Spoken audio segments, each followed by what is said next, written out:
আওয়ামী লীগকে নাকি এই সরকার নির্বাচনে আনতে চাচ্ছে এ বিষয়ে আপনি কি বলতে চান? আসসালামু আলাইকুম প্রিয় ভিউয়ার্স।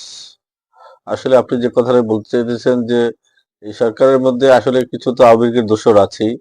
এই দোসররা আছে বিধায় এই সরকার ঠিকঠাক মতো কাজ করতে পারতেছে না। এই দোসররা না থাকলে এই সরকারের ভিতরে অনেক আওয়ামী লীগের দোসর ঢুকে গেছে। এই দালালের বাচ্চাগুলোদের যতক্ষণ পর্যন্ত ক্লিন করা না যাবে ততক্ষণ পর্যন্ত এরকম অনেক কিছু শুনতে পাবেন। অনেক ঝয় ঝামেলা তারা করবে। তবে আমার ইউনূস সরকারের প্রতি আবেদন থাকবে, উনি যাতে এটার প্রতি আরো বেশি সোচ্চার থাকে, আরো বেশি নজরদারিতে রাখে তাদের। এখানে অনেক আওয়ামী লীগের দালাল, জানোয়াররা, পশুর বাচ্চারা এখানে ঢুকে গেছে। আর অনেক পশুরা তারা এটা নিজেরাই ভালো মানুষই দেখিয়ে এই জায়গাগুলো দখল করেছে।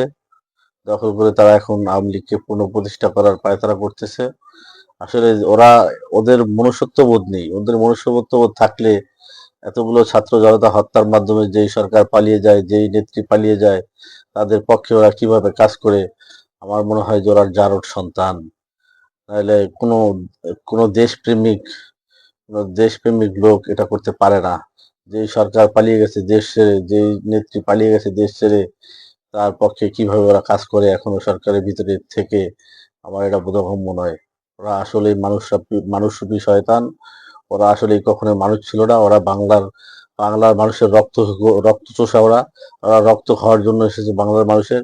এতগুলো মানুষের রক্ত খেয়ে ওদের এখনো কোনো হয়নি। আবারও ওরা মানুষের রক্ত খাওয়ার জন্য প্রস্তুত নিচ্ছে। আমার এটাই বলার।